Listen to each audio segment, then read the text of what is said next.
স্মরণকালের সবচেয়ে বড় সমাবেশ হতে যাচ্ছে রাজধানীর সোহরাওয়ার্দী উদ্যানে। এতে 10 লাখের বেশি মানুষ সমাগমের আশা করছে জামায়াত। অবাধ, সুষ্ঠু ও শান্তিপূর্ণ নির্বাচন সহ 7 দফা দাবি আদায়ে শনিবার দুপুর 2টায় আনুষ্ঠানিকভাবে শুরু হবে জামায়াতে ইসলামীর জাতীয় সমাবেশ। এরই মধ্যে সম্পন্ন করেছে সব প্রস্তুতি।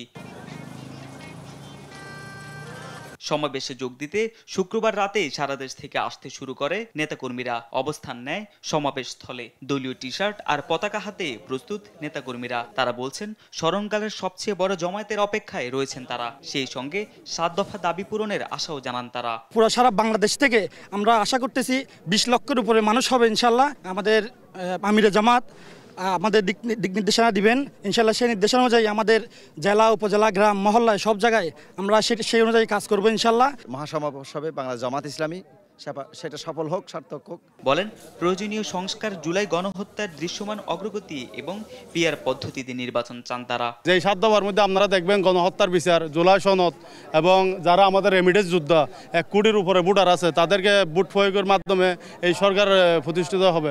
জুলুম, নির্যাতন, নিষ্পেষণের মধ্য দিয়ে আমাদেরকে পার করতে হয়েছে।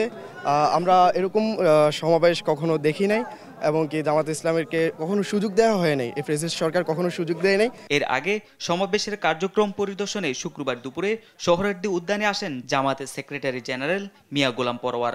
জানান, নির্বাচনের লেভেল প্লেইং ফিল্ড সহ 7 দফা দাবি মেনে নেয়ার আহ্বান জানানো হবে। 7 দফা এবং আরো দফা জনগণের বাড়ছে।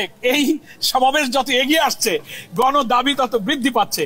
সবই জাতীয় নেতৃবৃন্দ আগামীকাল এই সমাবেশ থেকে ইনশাআল্লাহ উচ্চকিত করবেন। জাতীয় সমাবেশ ঘিরে রাজধানীবাসীর ভোগান্তি বিবেচনায় ক্ষমা চান তিনি।